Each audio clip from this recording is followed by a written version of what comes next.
special edition of Game Day Winnipeg here on Bonfire Sports, live on location from Casa de Walby. What's going on, Bluto? How you feeling? Labor Day Classic on tap here. Well, I think it's kind of cool to come back here. You got the pool going here. We got everything going. It's a beautiful day. Look at the weather's nice. I know you're excited. You're going to be heading out tomorrow on that special bus to Labor Day, the 60th annual, which I would find out crazy. It's the classic. So I didn't even know that. Yeah, well, I'm up on everything. You know I do. I've been up since 8 doing research. Because well, look at this. You guys don't normally like the notes. Oh yeah. Like double-sided, single spaced. Most of them are where to pick up beer on sale, but that's good. Yeah. Well, we wanted to do a bit of a special edition show here on Bonfire ahead of Bombers Riders and the Labor Day Classic because, well, it's a special week for so many different reasons, but do this early so people driving out on Friday or Saturday or even Game Day Sunday can catch it. Yeah. Check us on the podcast and on the YouTube channel.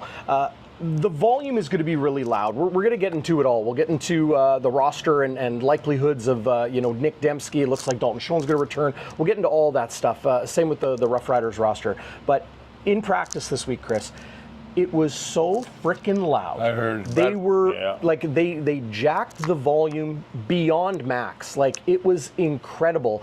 And it essentially is, you make it as hard as you can in practice so that in the game it's a little bit easier. That makes sense, right? Yeah, and they're going to have a little bit of hand signals going on right now. I mean, a lot of times the snap count's the big thing, right? So it's tough if you're going to go on 2 or 3 because you can't hear it, especially in a tackle or out wide. Yeah. And these guys are doing their waggle and trying to hit the line at the right time, so that's always tough. So a lot of times the quarterback, you'll see Zach making signals with his hands, just trying to tell them what they're changing a play, especially when they're audibly. Yeah. Because the crowd, that's why they call Saskatchewan. I think they came up with the 13th man. Right. Which is crazy. So and then it bit him in the ass in the Grey Cup, and they had the actual 13th man. Remember Lapo smashing the headset in the booth? I almost cried for them. It was so sad. They thought they had the ring on their finger. And Montreal didn't need another Grey Cup. Well, I know, but still, that's what I said. I was hoping Sask was going to win. I'm a West kind of guy to go, but I think it's going to be great to watch. I mean, a lot of people driving out. You were one on one bus, and I know. Shout out 1930 crew. Yeah, and I think both of them are sold out, if I'm not mistaken. Yes. Yeah, we went 1 bus last year. We're going 2 this year, and you know what? The All-Star Tours trips that a lot of people are on. You might even be listeling to this while you're on the trip. I think they're not doing it anymore. So the 1930 crew. So that's good. Somebody picked it up. Good. Yeah, and like here's the thing. These bonfire hats, okay, just part of some of the swag you're going to get. As a member of, we'll have like lots of prize draws. We've got autographed jerseys. I think we even have a Walby.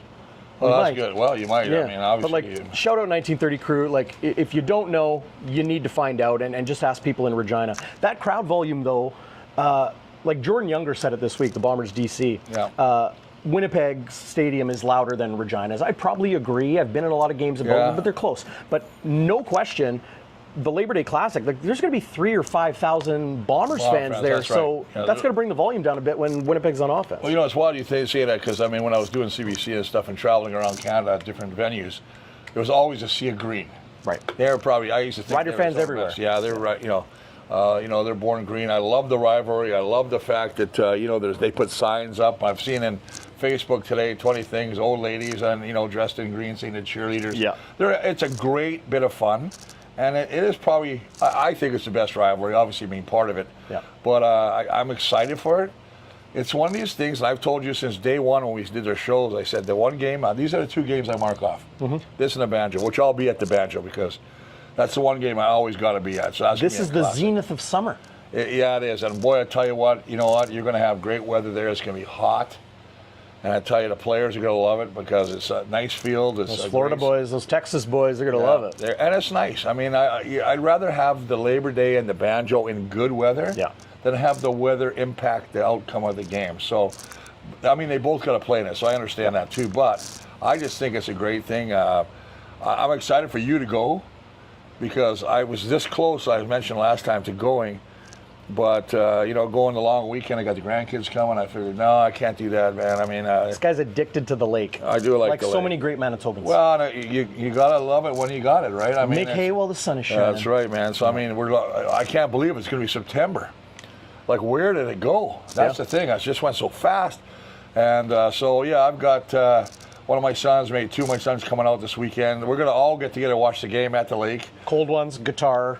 Oh, yes. Bomber game. I'm Bonfire probably at night. Yeah. Bonfire. Hit on that, baby. We'll have to take a picture of that. But anyway, yeah, it's got the makings. And I always hate to blow it up because I've been part of the games where we got our ass kicked. And it was always tough to win there. It's a tough place to win. Yeah. Now, no matter how the teams are doing, right? Doesn't matter. Well, I remember, I think they hadn't won a game or something. They beat us. And I remember us getting smacked 56 to something. In the 90s, I bet. Well, think about it. Regina has won 15 of the last 19. Right. We've won 3 of the last 4, though. Yes. And actually, I was looking up some weird stats. You know I hate stats, but they said that Zach is the winningest quarterback playing in a Labor Day game. Like he played with Hamilton, he's played with Toronto. He's the winner. He's got 9 wins. So, I mean, but Kolaris, what'd I say? He's 7-1 in Labor Day Classics, Wow. okay? He's 3-0 with Hamilton. That's obviously against the Argos. Yeah. He's 1-0 with Saskatchewan. That was against Winnipeg. Yeah. And 3-1 with Winnipeg against the Riders. Yeah. Overall in his career, 13-5 against the Saskatchewan Roughriders. Yeah, you know what? Oh man. And when I look at it, and I love looking at the players who he's playing against. It's funny. Saskatchewan, #1 against the run. We're #1 rushing team. Yep. Bang, bang. Yep. Winnipeg, 119.1 yards per game. Everyone talking about Brady Oliveira and, this last game was the big coming out party. Winnipeg leads the league in yards per game, 119.1. They were #2 before this game, and then he had a bust-out game last week. He had 200 combined, right?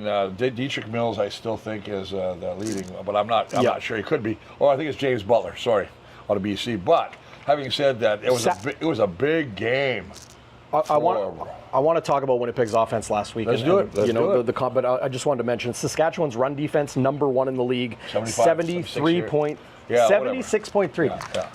I got you right here with me. Yeah, 76, man. Yeah, screwing me up in person. Well, you know what? They have the least amount of completions against, so that's the same thing too. They're #1 in sacks.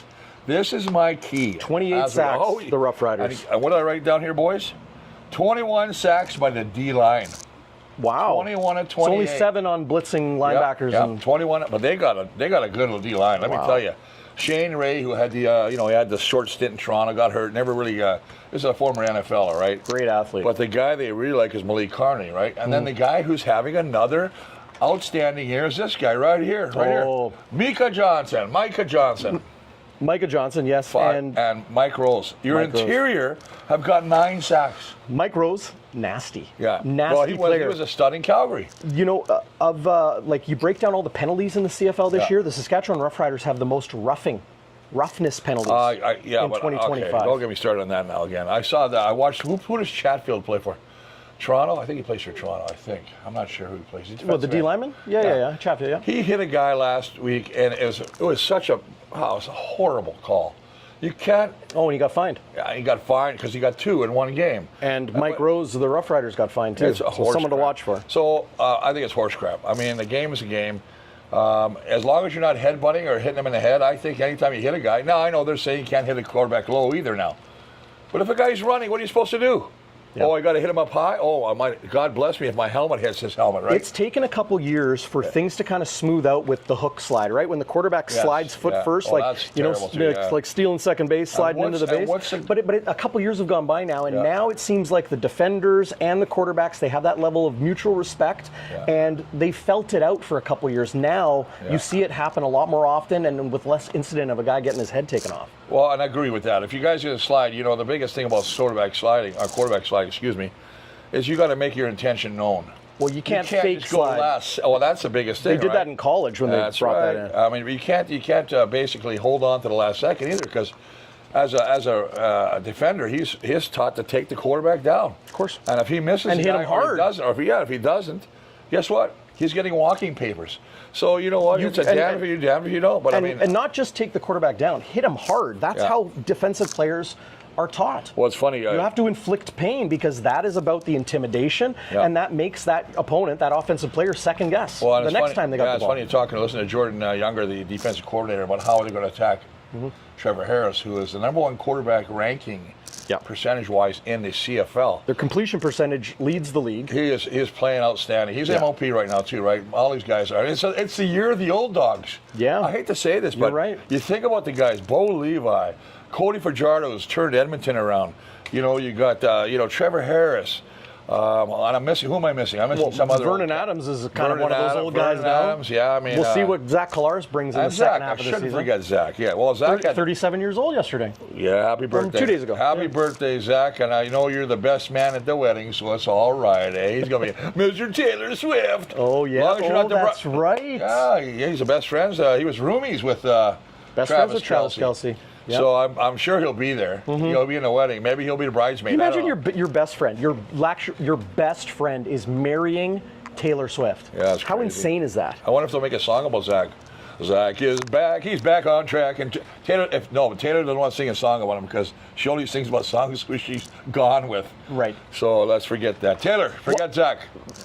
I'm not a big Taylor Swift guy or any, like, I hate the celebrity culture whole thing, like, so I'm not, but one piece of wisdom, especially for you fellas out there listening, do you know what Travis Kelce said? You know how he got Taylor Swift? You know how he got her to fall in love with him? No. He said she wrote 10 albums about what it would take for someone to capture her heart. He said, I just did what she wrote.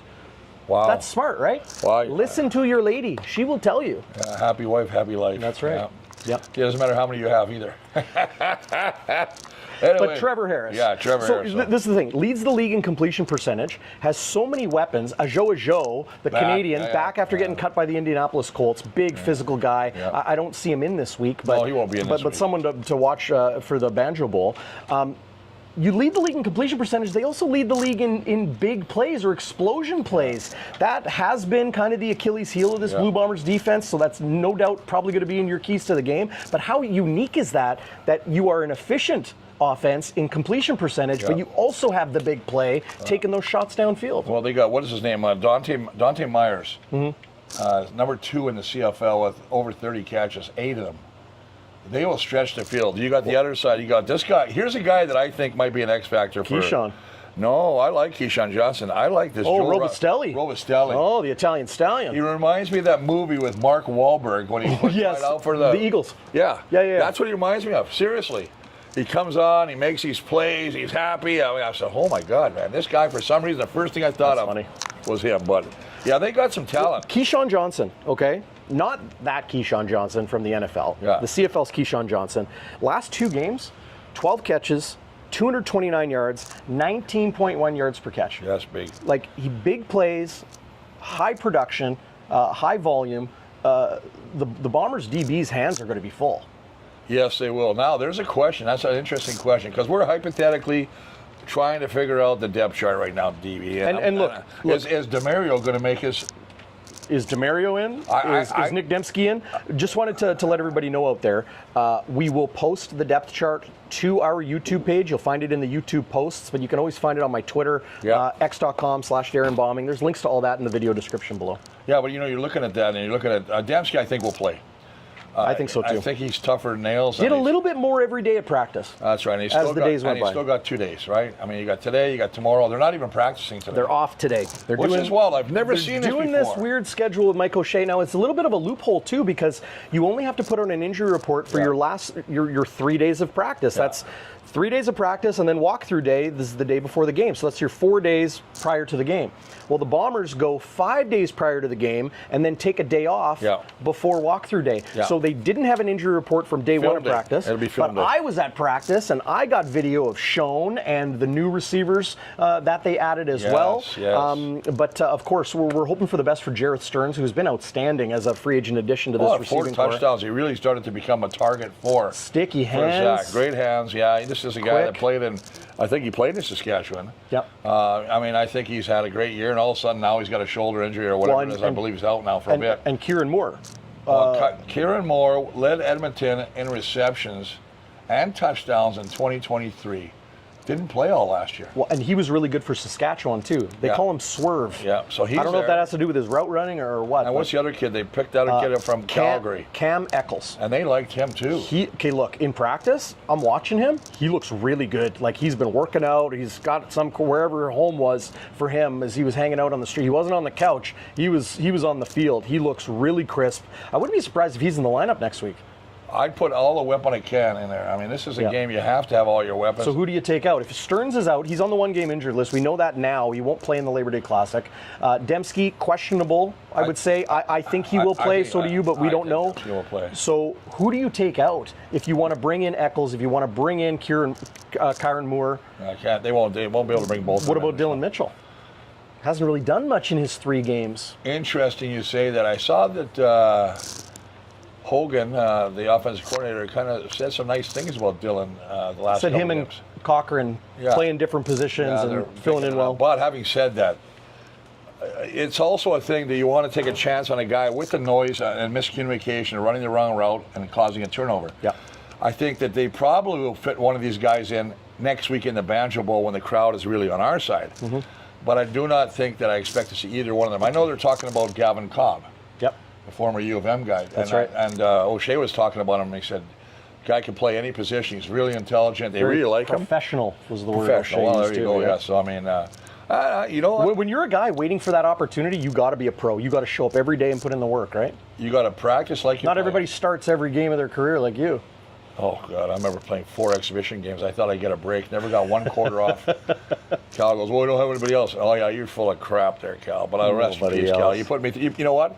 You did teach us some mental fortitude. You made us tougher, that's for sure. Yeah. I mean, well, there's a statue of him up at the stadium for a reason. Yeah, well, there'll probably be one of O'Shea eventually too. I mean, the way he's conducted, and then he's changed the whole. I think Don Matthews created it with this no pads practicing, and the players love playing for him because. And then we had Cal, whose mentality was, no, the practice will be better than the game. It'll be harder than the game. So those are the 2 mentalities, right? You push them hard so the game's easy, or it's load management so they're fresh when the game comes. It's not the same, but it's like, O'Shea, let's make that noise so loud that when we go to Saskatchewan, it's not as bad. Right. But again, I think that there's 1 or 2 procedure calls for sure, due to the crowd. They were doing a lot of push-ups in practice this week. Oh, yeah. So, if you get that, it's almost like you work it out, right? Yeah. It's like any other practice week. Like you work out the kinks, and then when the game comes, you're good to go. Well, they want them healthy, too. I mean, that's the thing. I look at these, what they have here. I mean, I think that... Nobody gets hurt in practice anymore unless it's a freak accident. Yeah. Because they just don't beat each other up. No, that's smart, Even when they have the pads, like, you'll see the lines go at each other, because that's technique, like I'm sure you could talk at length about that, the grabbing and the punching and all of that. That's all part of it. But they don't really crush each other like they used to. I wanted to talk about the Bombers offense and the win over Montreal, okay? Yeah. So they were so good, against a very good defense. For those that are uninitiated, Noel Thorpe, widely regarded, I would say for the better part of a decade now, as if not the best, one of the best defensive minds in the CFL. It doesn't seem to matter who his roster is. He puts out a top-ranked defense. For Winnipeg to do what they did, it seemed like, in my eyes, they took what Montreal gave them. Collaros did not stretch the field. He stayed efficient. He was very good. They won the turnover battle. That helps as well. But I had a Bombers player who will remain nameless because it wasn't an official interview, and they told me that win for the offense was such a huge confidence builder that it's going to serve them very well going up against, in my opinion, the key to this game, the Labor Day Classic, is Winnipeg's offense against Saskatchewan's defense. Oh, absolutely, absolutely. We're talking about that, and we're talking about, there's Winnipeg's depth chart right there, but what I like to say that's the old one, but the thing I like about it is, and I've said it before, there's a couple guys that I'm happy with. Let me just get on this first. There's a guy that used to play for Winnipeg. He's starting right tackle for Saskatchewan. 𝘎𝙤𝙤𝙧𝙯. Who I really like. I really like this guy. And great player. He never got a chance to play in this last year because he tore a bicep. He was out, or tricep. Missed most of the year, Yeah, so he's back. And, I think that he's such an influence. You know how he's enthusiasm. The Hardrick hop. He created so many things. Well, guys score touchdowns. He picks them up, puts them over his shoulder, runs 40 yards off the field. Yeah, I think that's... Let me see. Yep. What do you want to look at now? Yoshi. Go ahead. Well, I love Yoshi, man. I'll tell you what, I like him. I met him personally. Very nice guy. His kids was playing football over East Side, and he came up to my car and said, "Hey, nice to meet you," and we shook hands. It was such a nice thing. He says, "I heard you're old, and you really do look old." No, he did not say that. He said, "It was nice to meet you." I remember talking to 𝘎𝙗𝙗 Hardrick about you and just the reverence that he spoke of you with, like meeting you, talking with you at different alumni events and that sort of thing, or wherever it was. It's kind of, what would you call it? The O-line brotherhood. You guys respect each other. It is a brotherhood. It really is. It doesn't matter when you played. The fact that you played the similar position, and it doesn't have to be the tackle. Anywhere on the O-line. It's I told you this before. We used to go to Sacramento. We played the gold miners in that first year. Well, the guys wanted to all hang out. All the O-line said, "Let's go to Old Sac. We're going to go get some beers. You ready to come?" Abso-freaking-lutely. And you make friendships for life. I mean, a lot of times these guys go on to the NFL. I can think of the guy that used to play for one of the Baltimore, Sharp Perdonish, whatever his name is. Really good football player. And I loved him. He ended up winning the outstanding offensive lineman, and he went to the NFL. How about that? So, yeah, it's crazy, man. But they're all good people. Like, it's just a crazy fraternity, and it's one that I'm proud to be part of. But let's get back to the game here, because I still think, and I know I'm talking about Hardrick against Willie J and Vaughters. And they got a new guy here they really like. I got him as down as his first-year guy, 6'7", 3'1". He's out of, I believe I can't remember where he's out of. But I'll tell you. Yeah. Talk about him. Yeah, well, this guy's huge. Eastern Kentucky. Yeah, and they like this guy. Big boy, 6'7", going against Willie, who's 6'7", you know what I mean? Yep. And you got James Vaughters, and so, I mean, the Bombers got good defensive ends, too. Well, and having Cam Lawson back, I was talking about it last, that's a huge addition. Like, him and Jake Thomas have been that 1A, 1B. That's kind of how I described it, but I would say Cam Lawson has kind of elevated himself. Yeah, I agree with you on that, too. I mean, Jake is he's got a propensity to make those big plays, though. Let me ask you a question, because I've had Bomber fans mention this when I was doing the basketball championships here, the Sea Bears and the other games, the CBL. I had some Bomber fans say, like, well, the interior of Winnipeg's D-line isn't doing anything, and that, if they could add somebody there or get better production, they would be better overall.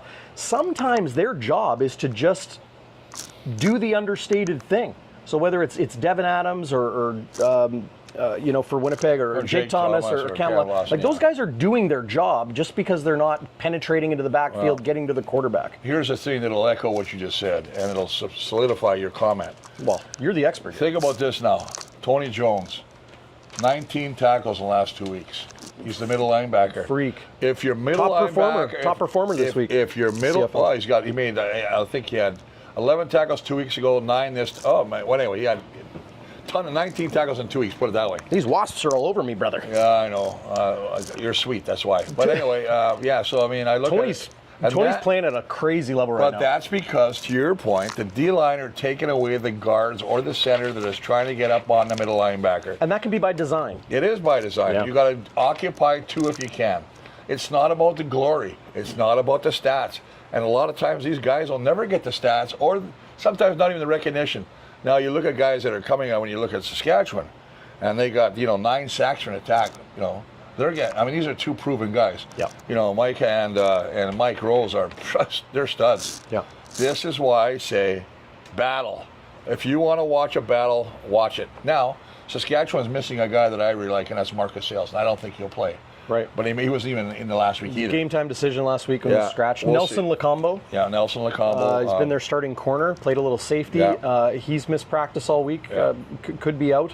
That leads us to Brett Lauther. Okay, let's Before we talk about Brett Lauther. Well, I'm going to say something about Brett Lauther. I'm sure you do. Big shout out to everybody there. Hit that thumbs up. Subscribe if you haven't. This is the best thing you can do, though, to help us keep making this great content for you, as well as Schnitzy, Zach Schnitzer, and Game Day After Dark, our live post game. Share this with a friend. You're in Regina right now, or you're at the lake with your friends. You get them onto Bonfire Sports, get them onto our social media at Bonfire WPG, and support our sponsors, Silver Heights Restaurant, 2169 Portage Avenue, just west of Assiniboine Park. Yeah. Awesome spot. We've got giveaways in the 1930 crew, and there'll be lots more coming from Tony JC and all the great people at the Heights. But be sure to check them out, silverheightsrestaurant.ca. Brett Lauther, you could say the Saskatchewan Roughriders at 8-2, like big battle against Calgary last week. Calgary, like the West is awesome. Yeah. But Saskatchewan could still be argued as the best team in the league, if not right there with Calgary. Their entire roster is loaded. Trevor Harris leading the MOP conversation. They're stacked. But they got a huge gap in production right now, and that's at kicker with Canadian Brett Lawther. Well, I got it right here. I mean, he's obviously 63%. No, that's Castillo. That's Castillo. He hit from 63. Oh, yeah. There you go. 2 of 5 over 50. Like, he missed a 23-yarder last week? He's really bad. He's 32-yarder? 10 of 18 from the 40 to 50, which should be a natural. Yeah. Now, he didn't go to practice a couple times today, but Well, why. You know why. It says a personal reason. No, I know what the personal reason is. Do you know what it is? Yeah. Okay. His wife had a baby. Oh. He had a baby girl. Okay. So congratulations to Brett. And you know what happens when guys have babies? Not only do they buy diapers, but they have the game of their life. So maybe, I mean, Labor Day games always come down to a crazy play, right? Oh, come on. But that's what's interesting is that he missed practice due to a personal reason, and then the next day he was limited. So he came out, he kicked, and then he took his jersey off and he left the field. Because he was going to the birth of his daughter. But so he was waiting that first day, practiced the second day, and then was like, okay, I got to get out of here. Well, that's what he said. I read a comment by somebody in Saskatchewan saying, congratulations to Brett. And congrats, absolutely. That's awesome for him. But football-wise, this guy has stunk lately. Well, you know, he's been really, really bad. They even brought in another Canadian kicker. Yeah, Campbell Fair. Who was banging him through the uprights. So they're going to have to make a decision now. This is a tough thing. Well, do you make it this week? They're loyal. When Brett's kind of been, his attention split? And they got a good team. I think Brett's very lucky because I remember the one game he missed 3. And I think if it wasn't for the offense putting up so many points, that, they wouldn't have won the game. Mm-hmm. So, I mean, they've won despite him. Yeah, despite him. That's the best way to put it. But in a Labor Day Classic, Chris? Can't do that. He better not mess up. So do you go? For the Riders' sake. Do you go with loyalty? Because he's been there, he's done it, and I know that Corey May said one time that we believe he can rebound. But what's a coach going to say? Well, that's it. You got to protect your players. Yeah. But you don't even hear coaches say he needs to be way better. You don't see that anymore. Yeah, but I saw one thing that was interesting. He needs to be way better. He wouldn't confirm whether Brett was going to play. Now, whether that was because there's wife had maybe, sometimes labor can last days and days. Well, no, the kid's out, so I mean. Now. Yeah, but I think the biggest thing is. Something to watch in this game. Well, he wouldn't comment. Something to watch. And maybe that's why. Maybe there was, whatever, because he left one day, they left the next day. Right. Or didn't go the first day, left the second day. But they had a kickoff. I know they did kickoff together, or field goals against each other. And I know that they kickers, you get in your work when you can. Well, right? And they also said that Campbell Fair, who's, I believe he played in Edmonton before. It'll be fascinating. Sure. If he's in, that's a predominant storyline in this game. Well, it's a big storyline because now what's going to happen if he goes in there and you start him and then he misses the first one? You know what I mean? They're going to be clamping. Well, imagine if Brett Lawther misses one, or misses a convert. More pressure on him. Yep. Definitely more pressure. Brett Lawther was so good as a rookie in the CFL, and you look at his career numbers. Every year he's gotten a little bit worse. Yeah. Then you got Sergio on the other side. Well, Sergio's a freak. Yeah. I mean, Sergio is. He's having the best season of his career. I don't know if that's statistically true, but I'm surped that he's not in the league. I'm surprised he's not in the NFL. I say that with all honesty. I know he tried out last year, but 63-yarder. He's 5 or 6 or 7 over 50. I mean, this guy is a monster. Your day, you roll a kicker out for a 52-yard field goal. It's like, shit. Yeah. Now with Sergio, it's like, we got it. Especially if you got the win. I mean, he's at home. Accurate. At home helps. Always good. So I was talking to Hustler about this on WST.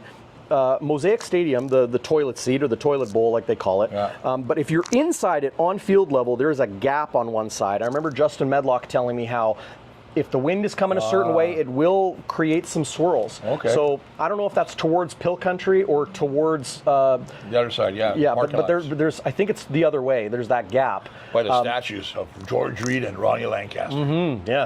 Yes, the Great Greens, the Great Green guys. But that could come into play. The Bombers won't have an actual walkthrough on Saturday in Regina. They'll just have a media availability. But Sergio's going to be out there kicking, trying things out.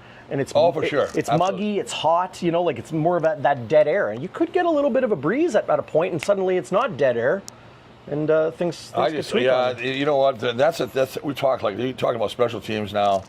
I think that I like this kid Vavel, and I got his name again. Yeah, Vavel, I got it right. He literally says, "I don't care how you pronounce it." So it's funny, eh? So I don't know why a little easy name like that gives me some freaking tongue tied sometimes. Yeah. I just know he's into motorsport.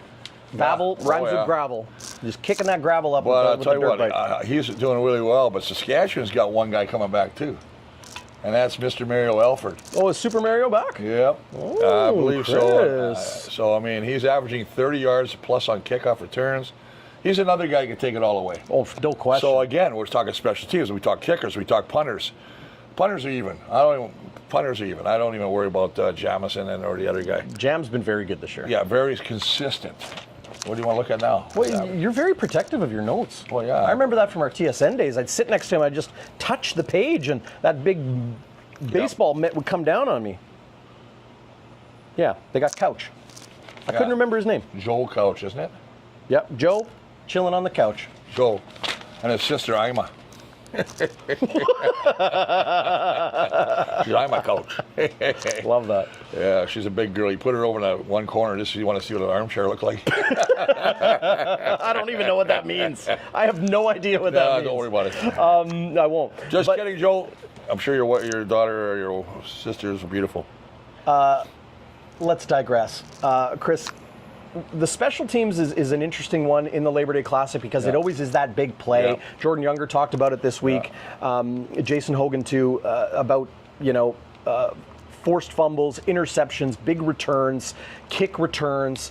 A fumble on special teams seems to bring a little bit more momentum, in my opinion, when watching and calling football games, because it's a change of possession play, and then it switches back.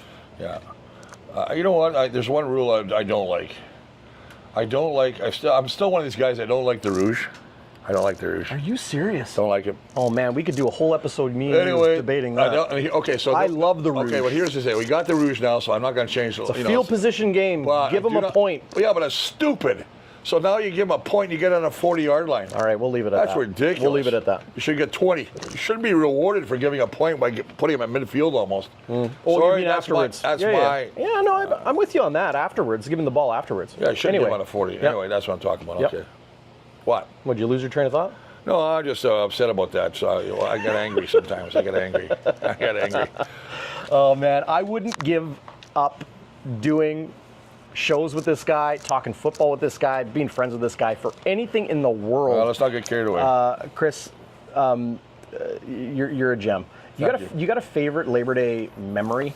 Because you guys used to bus. I can't imagine being like. Well, they all bus. The team still buses, don't they? Yeah, should bus. No, they charter. They fly to Regina? Yeah. Oh, yeah. We used to take taxis. So the CFLPA, like the collective bargaining agreement, there's a rule where it's like if you have 3 seats on one side of a plane, there can't be anybody in that middle seat, even if they're on a commercial flight. Good. So they have that leg room, right, or that arm room. Because like when you're built like this. Well, the worst part is I remember we said me and Miles Garrell. But you would be on the bus with Miles. Oh yeah. Miles is you're big. Miles is huge. But Miles looks so good right now. And Miles, you're watching. God bless you, brother. And congratulations. Is he younger than you? No, he's a year older, but here's the thing about Miles. He's got inducted to the Hamilton Ticat Ring of Honor, and well-deserved, brother. And I saw a picture of you, and my God, have you lost a ton of weight. He's skinny, man, and he looks even taller now. Is he 6'8"? Yeah, he's taller than me. Yeah. Huge. He's probably one of the best athletes I've ever seen. What was your playing height? 6'7", 6'6", yeah. But he was taller than me by an inch. But like when you hit your, your late 60s. I'm 5'9". You're mid. Yeah, you're 5'9". Yeah, and I'm 5'4". But here's the thing about Miles. Miles could do handstand up the stadium stairs. How many? I mean, come on. Some of the receivers can't do that. A handstand up the stairs. Walk up on his hand. Yeah. He was an athlete, buddy. He was an athlete. No I think he was. I think he was a cheerleader once. I don't know. Okay. Anyway, well, I do love Miles is my boy. When you sardine canned into a bus, what was that like? Terrible. You guys couldn't play cards. You probably couldn't even turn and talk to the guy next to you. Oh yeah, we pushed the rookies all together, and guys would play cards. You jam at the front of the bus or the back? They'd put them at the coaches all sat in the front too. So the coaches came with us too, right? Yeah. So I mean, but like if you're having some pops on the bus, you want to be near the bathroom, back right? then there was no pops on the bus. No pops on the bus. Probably no pops and now leftover hamburgers that Cal would go buy. Oh, God, what? So whatever didn't sell, Cal would pick up for the ride home. For the ride home? Yeah. The ride home would be a nightmare when you're all beat up. It was a nightmare because they put the same stupid movie on all the time too, right? What'd you watch? I don't remember. It was some stupid show every time. What, Breakfast at Tiffany's? No, yeah. I just thought of the first old movie I could think of. Well, Pretty Woman. Oh, Disney classic. Yeah. Hey, the Disney movie about a prostitute. Real thing that happened. Is that a true story? Yeah, it's a Disney movie. Oh, you idiot. Stupid, right?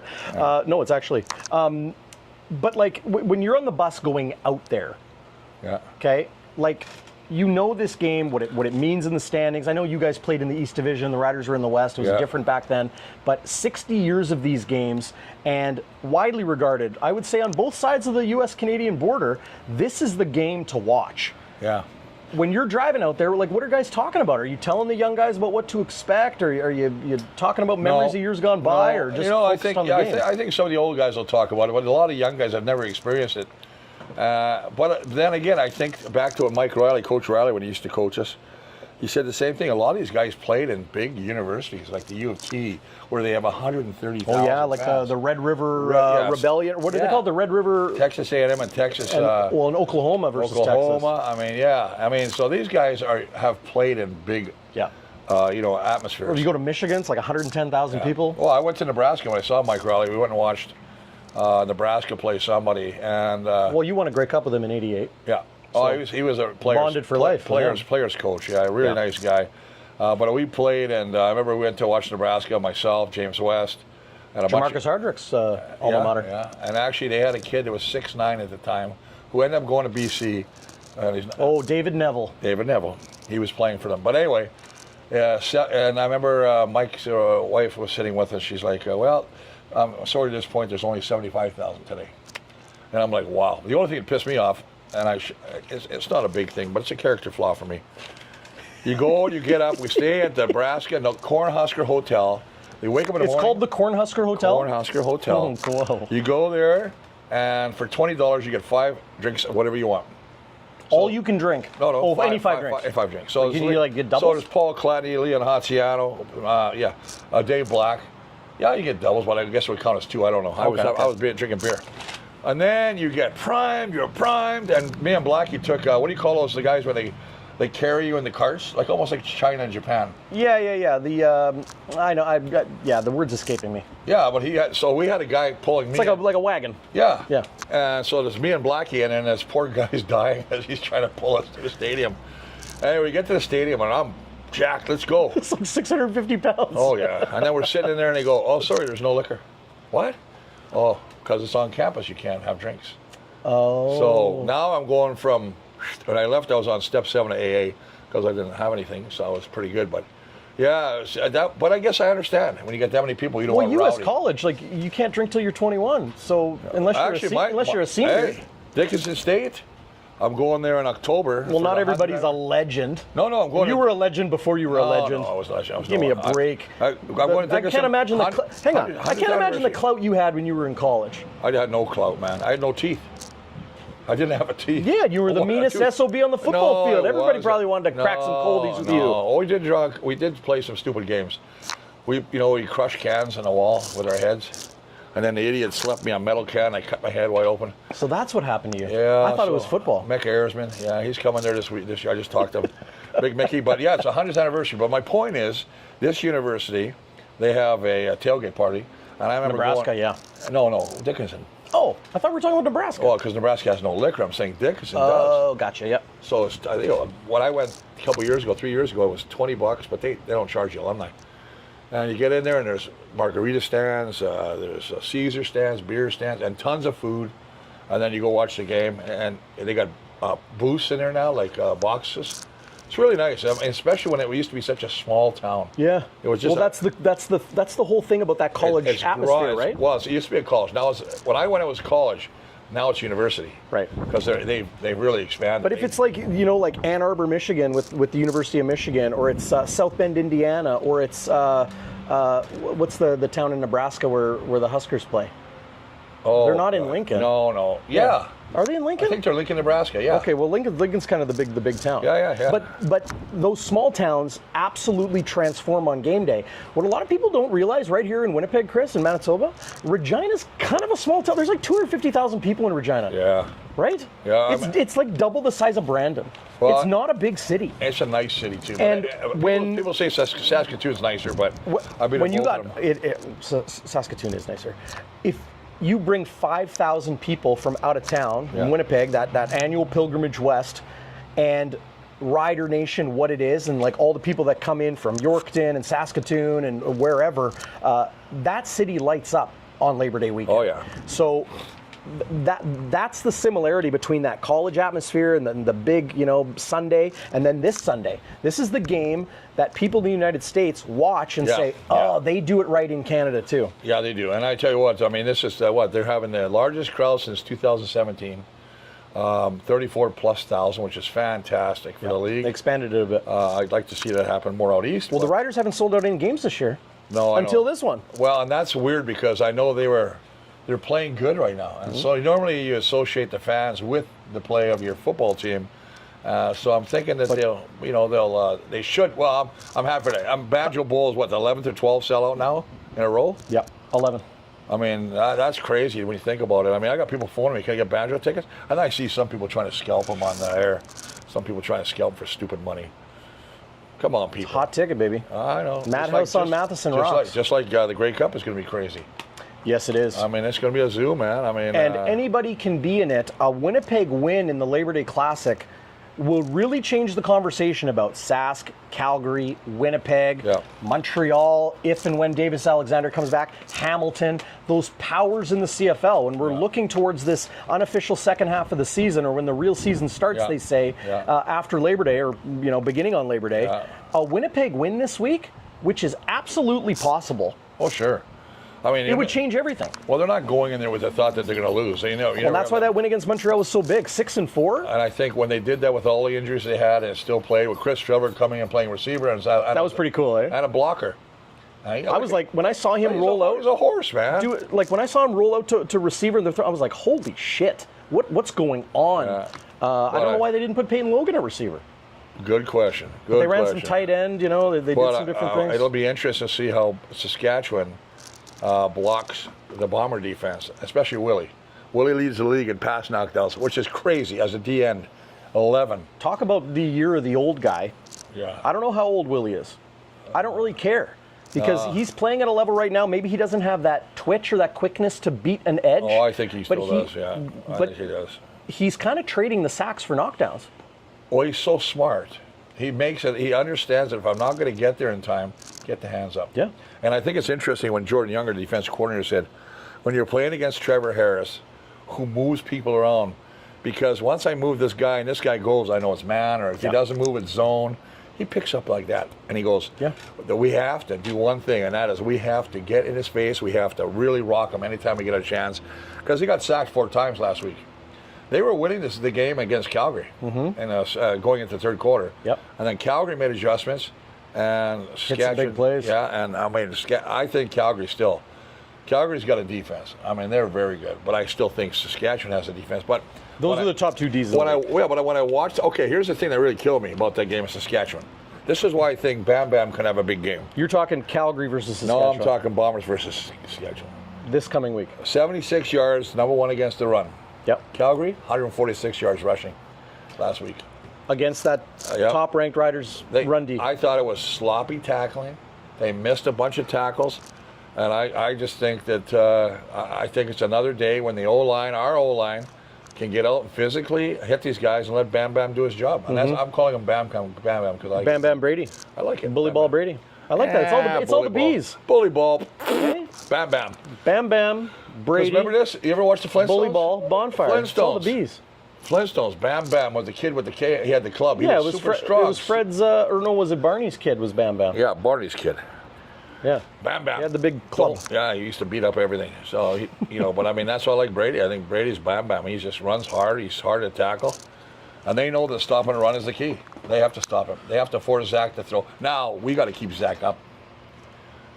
Because, I mean, he's got some bad memories. Against Montreal, Winnipeg was doing a lot of horizontal stuff. Yes. Right? I know counter plays. Yeah, DT mentioned that in some of his questions to Jason Hogan this week. Yeah.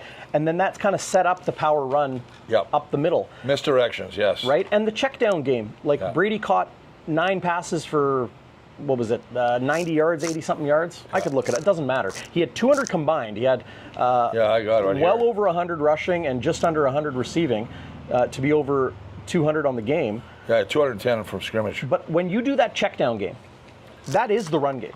Well, sure it is. You got to take your key player, I still think that 𝘎𝙥𝙤's the X factor. For me, that's the way, because he's always, for some reason, every Saskatchewan game, he's wide open down the field for a touchdown. I mean, Former Rider. I don't want to curse him, but I well, double X factor if he's in, and then if he is. Yeah, and then I like Brady, because Brady, I think, he's a runner. Brady's just getting started, man. Yeah. You know, he was a little nicked up earlier this year. That's what accorded Suter. Well, Suter. I don't know. I wonder if Suter's doing it again.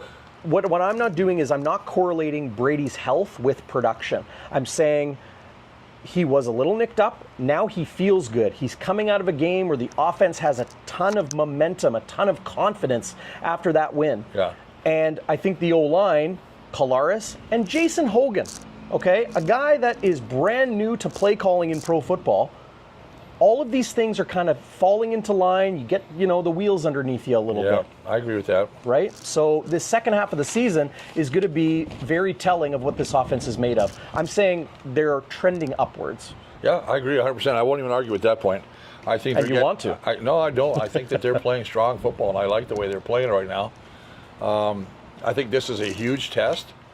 Let's see where we rank.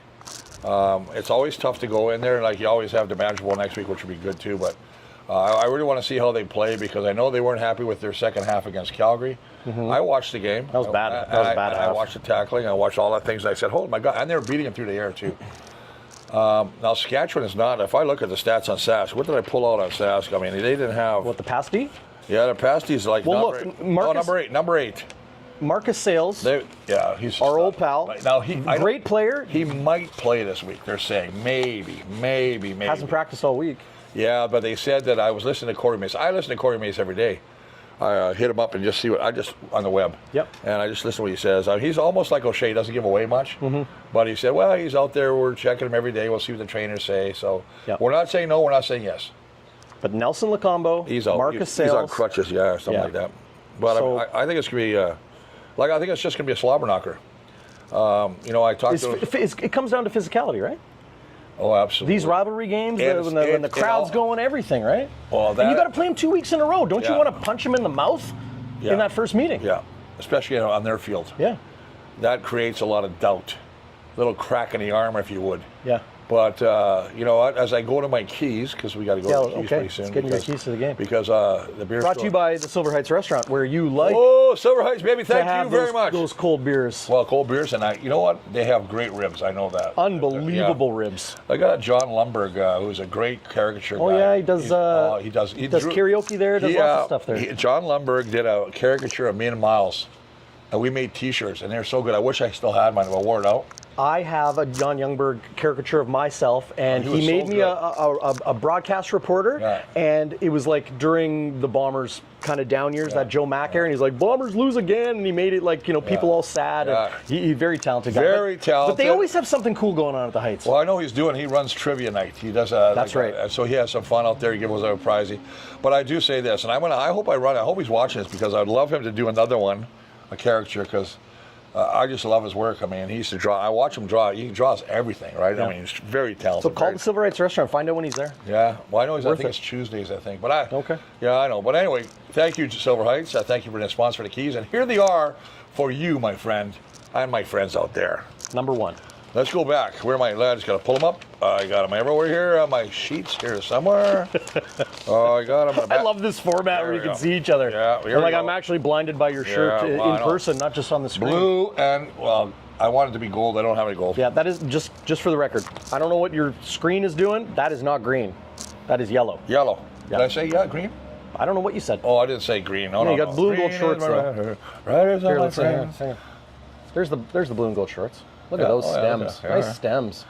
Anyway, so here's what I'm saying right now. For my keys offensively, guys at Silver Heights, and everybody out there watching us, you got to take control of the game.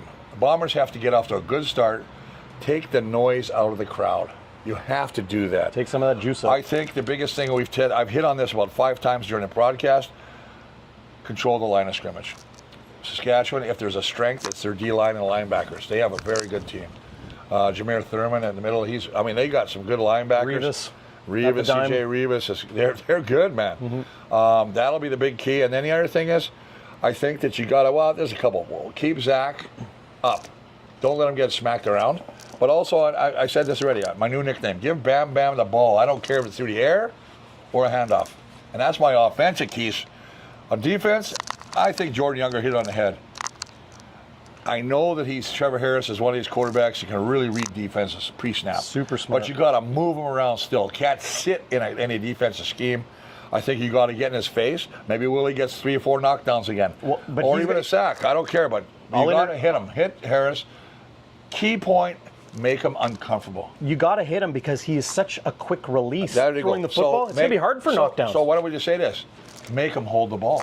There you go. Hold on to the ball. Special team, it's more of I want to see what happens here. I love our kicker, both of them. Like they're both, Sergio and Jamison are good. But I'm really curious to see, and we talked about this in the beginning of the show, that Brett, who's really struggled a lot there in Saskatchewan, just had a baby. And you wonder, will he be the starter this week, or will the kid they just brought in, Campbell Fair, be the guy? Yeah. That's what I want to see. Because you got 2 great returners, Vavel, and I believe that Mario Alford is back. So yep. Maybe a little Peyton Logan for the Bombers. Maybe Peyton Logan. And the thing is, special teams is such a key part of this. We always talk O and D. But special teams can really win that battle of field position, and that's what I think it's going to be huge. Yeah. And that's my key, Silver Heights, and all you guys out there. So God bless you. Love that. The big play, it will always come down to, and no matter what happens in this game, Zach Schnitzer, who's got a new Twitter handle, by the way, it's now Schnitzy48. So check that out. We will have our Game Day After Dark live from the Queen City, Regina, Saskatchewan. And you and I will do this again before the Banjo Bowl. Yes. From the house, or when is Banjo Bowl? Saturday? Oh, this is Saturday this time. Yeah, Banjo Bowl on Saturday. Oh, baby. You gonna have me over again? I like hanging out here. Yeah, maybe we'll come on next Friday if it's not raining. Yeah, I get to see my favorite Walby, your wife. I get to see my second favorite Walby, Luca. Where is he? And you get to, is he chilling? He's over somewhere. He's on the grass there. He's a big boy. He needs a bath, Chris. And then you get to see my He needs a bath. Oh, I know he stinks. Oh. And then look, you get to see my wasp collection. Yeah, there's about 140 wasps in a pasta jar over here. Yeah, that's good. Holy man. Yeah. This was fun, Chris. Yeah, it was fun. We'll do it again. But for everybody out there, share this with your friends. Share our social medias at Bonfire WPG, Big Bluto 63 on Twitter. Links to all that in the description below. But send this to somebody. Get them onto the podcast. Get them on to the YouTube channel, our Instagram, all of that. But hit that thumbs up and subscribe if you haven't yet. Appreciate all that. Big thanks to the Silver Heights Restaurant. Shout out 1930 crew as we head out to Regina. Have a great weekend, buddy. Have a good weekend. All you guys on that 1930 bus, have fun, baby. Have fun. Man, one day I'll come and join you guys. I will, but God, this body's not made for bus trips anymore. I'm telling you, that's probably the biggest thing too, right? Football takes its toll. This game is going to take its toll on both of them. Yes, it will. But it should be a great game. I'm really looking forward to it. I really am. I mean, everybody at the lake that I talk to, they're all like, hey, where are we watching the game? Where are we going to watch the game? So I'll be in my garage on my 55-inch with a table there, and we'll sit around, have some shots, have some beers, and cheering on the blue and gold. And bring it home, boys. Bring it home. And that's it for me, as I got to go out to the lake. Bye. Sayonara.